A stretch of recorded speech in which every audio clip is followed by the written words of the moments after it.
السلام علیکم ایوری بڈی. میں جی آج ورجینیا سے آئی ہوں ڈرائیو کر کے بشرا نسیم احمد کو ملنے.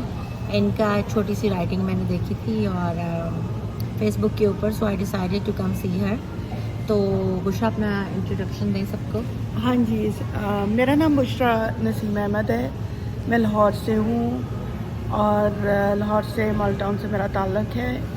اور 96 سے بلکہ 97 سے میں امریکہ میں مقیم ہوں. میں نے اپنا ماسٹرز انگلش لٹریچر میں ایف سی کالج سے کیا. اس کے بعد نیوز انٹرنیشنل لاہور کو جوائن کیا. پہلے sub editor as a sub editor join کیا، پھر میں کلچرل رپورٹر بنی. اس کے بعد پیج 3 کی انچارج تھی. پھر ایک وومن میگزین نکلتا تھا جو کہ کنیکٹڈ تھا نیوز سے کراچی سے.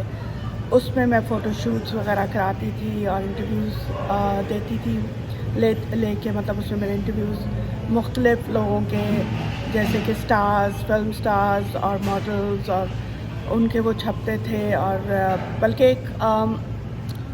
ایک ڈریس ڈیزائنر جو کراچی سے تھے، ان کا میں نے انٹرویو کیا. وہ انگلینڈ سے یونیورسٹی آف ڈیزائن پرابیبلی اس کا نام تھا کالج کا، ان سے پڑھے تھے. تو انہوں نے بلکہ میگزین نے وہاں انگلینڈ میں وہ کیری کیا آرٹیکل. اور اس کے بعد نیوز میں رہی. میرے جو ایڈیٹر تھے حسین نقی صاحب تھے، انہوں نے مجھے ٹرین کیا اور فلم رپورٹنگ میں نے کی. اس کے بعد میں نے ڈراموں میں کام بھی کیا ہے. کرن میرا آخری ڈرامہ تھا پاکستان ٹیلی ویژن سے سویرا ندیم کے ساتھ، جس کو میں نے کمپلیٹ کر کے پھر میں امریکہ آئی تھی. اس سے پہلے میں دلدار پرویز بھٹی کے ساتھ شوز کرتی تھی. جواں فکر کے نام سے میں نے اپنا کریئر شروع کیا ٹی وی کے اوپر. اس کے بعد چونکہ میرا انٹرسٹ تھا ڈائریکشن میں بھی، تو میں نے فلم ڈائریکٹ کی. رضا میر صاحب کے ساتھ اسسٹنٹ ڈائریکٹر رہی. انہونی فلم تھی، ان کو اسسٹ کیا اس فلم میں. اس کے بعد وہ ندیم اور نیلی کی فلم تھی، اسد ملک بھی تھے اس میں. اس فلم کے بعد میں نے سرگم جو سید نور کی فلم تھی، اس کی فلم فوٹوگرافی کامران مرزا کے ساتھ میں نے کی. تو میرا کریئر ہمیشہ سے بولڈ رہا ہے پاکستان میں. اس وقت میں جرنلزم میں تھی جب بہت کم خواتین اس شعبے کو چوز کر رہی تھی یا آ رہی تھی پریکٹیکلی. اس وقت میں نے یہ جرنلزم کو چوز کیا اور بہت دھڑلے سے جاب کی. اور آسما جہانگیر کے ساتھ رہی. مطلب انہوں نے مجھے بڑا سپورٹ کیا. ہیومن رائٹس کمیشن میں ایڈوکیٹ ان کے ساتھ میں کرتی تھی کیسز. اور ویمن لبریشن کے لحاظ سے، ویمن ایمانسپیشن کے لحاظ سے میں نے بہت آرٹیکلس لکھے. ویمن ان جیل پہ میں نے اسٹوری کی، ایک چھوٹی ڈاکومنٹری بنائی. ریڈ لائٹ ایریا پہ ڈاکومنٹری بنائی. ایکچولی میری خالہ جو اسپین میں ہوتی ہیں، شی واز وزٹنگ لاہور. تو آنٹ ہے میری، تو she was interested to go to the red light area. تو میں انہیں لے کر گئی and then she made a small documentary for her. She is in Spain for her local television, اور وہ وہاں پہ چلی. اور کافی انٹرسٹنگ تھا وہاں پر جو میں نے دیکھا. میں ان کو پراسٹیوٹ تو نہیں کہوں گی، because itself is a business. It is an occupation. And I have the oldest occupation. I have all respect for them because this is not very easy to do that. So I respect their profession. I respect them. اور اس میں بھی بڑا interesting تھا کہ وہاں پہ ایک doctors تھیں جو دن میں کلینکس چلاتی تھی، رات کو وہ وہاں پر ہوتی تھی ڈائمنڈ مارکیٹ میں. اور دا وے دے ڈانس اینڈ اور جس طرح وہ رہتی تھی، ہماری موسیقی اور ہمارے آرٹسٹ، اور جتنا بھی مطلب میں ان کو سپورٹ کر سکتی ہوں میں کروں گی اپنی زندگی میں.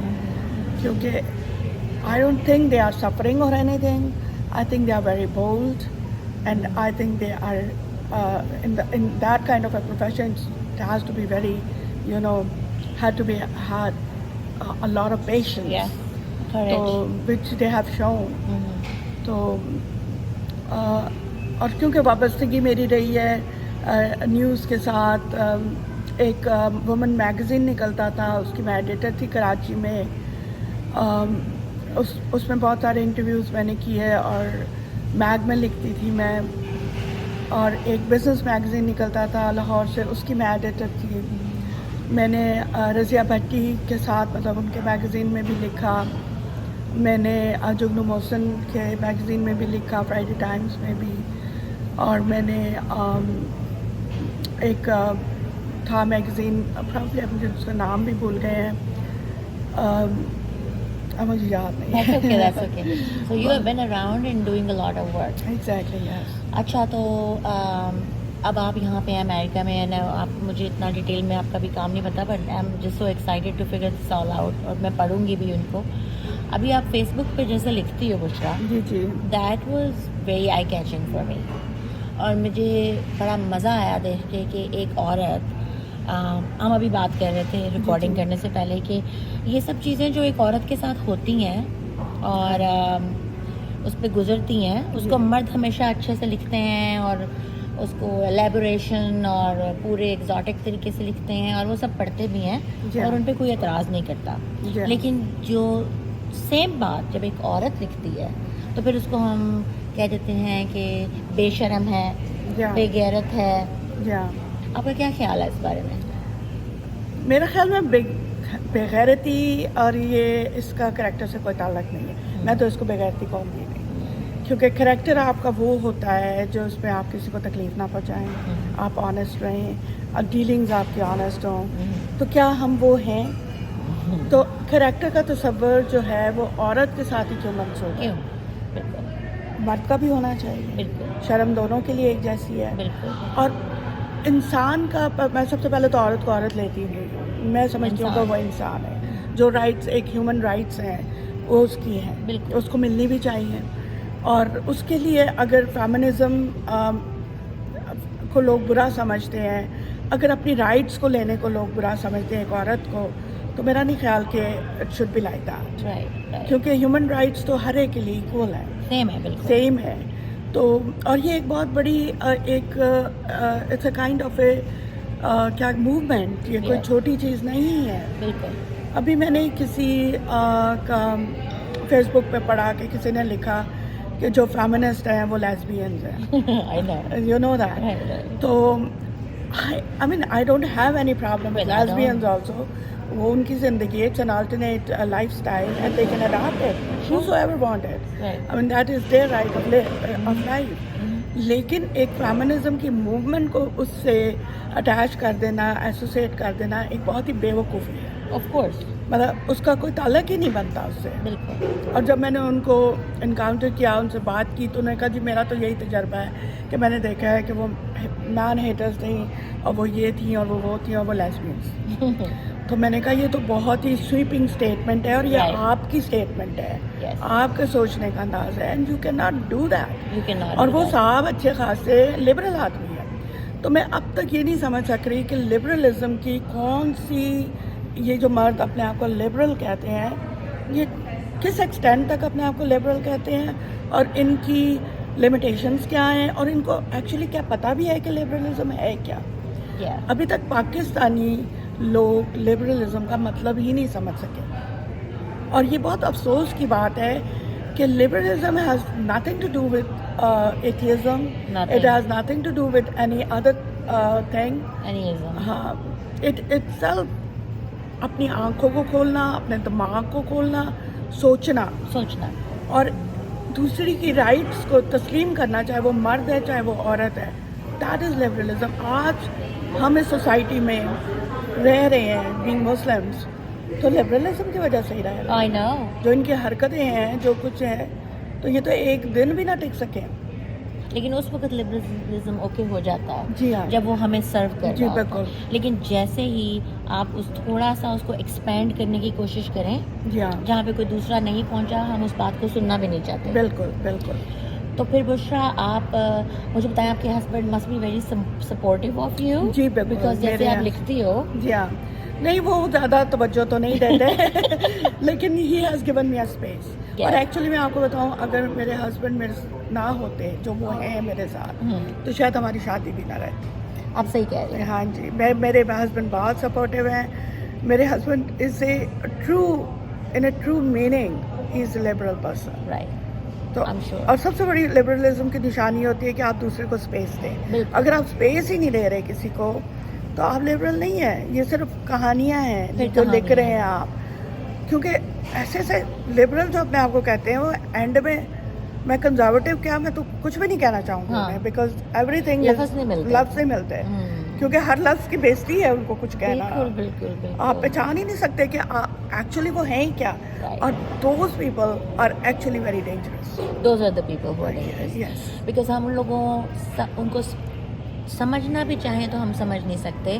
اور وہ لبرل کہہ کے اپنے آپ کو آگے لاتے ہیں. جی ہاں ہم ان کو اسپیس دیتے ہیں اور in the end they stab in our backs. Pakistan میں کانسیپٹ جو ہے ایک ڈیورسی کا یا ایک ویڈو کا اس کا یہ ہے. میں تو صاف بات کروں گی لالا اگر آپ کاٹنا چاہیں تو میں نہیں کاٹ رہی. میں کچھ نہیں کاٹ رہی. تو میں تو صرف یہ کہوں گی کہ ان کا خیال ہے کہ کیونکہ وہ سیکس سے انٹروڈیوس ہو چکی ہوتی ہے تو she can slip with any body in Pakistan.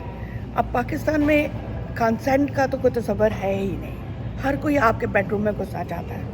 ہر کوئی آپ کو کپڑے اتار کے دیکھنا چاہتا ہے. جو یہ کہتے ہیں پردہ کرنا ہے یہ کرنا چاہیے یا تو یہ اتارنے میں مصروف ایگزیکٹلی یا تو وہ ٹوٹلی ان کے آپ کامنٹس پڑھیں کہ بھئی عورت جو ہے وہ ننگی ہو کے نکل جائے. یا تو وہ اس کو قبول کر رہے ہوتے ہیں یا پھر وہ اس کو برقعے میں پورے پردے میں. یار آپ کیا ہیں؟ آپ انسان ہیں یا آپ میں کوئی ذہنی سوچنے کی کوئی صلاحیت رہ گئی ہے؟ کیا آپ عورت کو کیا بنانا چاہتے ہیں؟ بھئی عورت خود اپنے آپ کو بنائے گی. وہ کیوں چاہے گی کہ آپ اس کو کچھ بنائیں؟ مجھے اس سے بھی کوئی اعتراض نہیں ہے کہ اگر وہ پردہ کرے اس کی چوائس ہے. اگر چوائس ہے تو ٹھیک ہے. اگر وہ بکینی پہنے تو بھی اس کی چوائس ہے. میرے لیے ان دونوں میں کوئی فرق نہیں ہے. اور میرے لیے ان کی عزت میں بھی کوئی فرق بالکل ایگزیکٹلی. یہ ان کی مرضی ہے. وہ جو کر رہی ہیں یہ ان کا اور ان کے رب کا معاملہ ہے. میرا اس میں کوئی تعلق ایگزیکٹلی. لیکن میں یہ سمجھتی ہوں کہ جیسے ہی کوئی اسلام کا نام آتا ہے تو ساتھ حجاب بھی شروع ہو جاتے ہیں. بالکل. It has nothing to do with Islam. No, it doesn't. آپ کو کوئی ضروری نہیں ہے حجاب لینا. میں نے تو آج تک میں کام کرتی ہوں. میں یہ جو ہے پرشین خواتین ان کے ساتھ کام کیا. میں نے ٹرکش خواتین کے ساتھ کیا ہے. میں نے ان کو بہت اوپن دیکھا ہے. وہ اس طرح نہیں. بہت they are beautiful, they are very professional and they are totally a kind of an embodiment of emancipation. Right. And it's just fine. ہمیں بھی چاہیے کہ نیکسٹ ہمارا جو اسٹیپ ہے ایٹ لیسٹ اس طرف کو چلے. جی بالکل.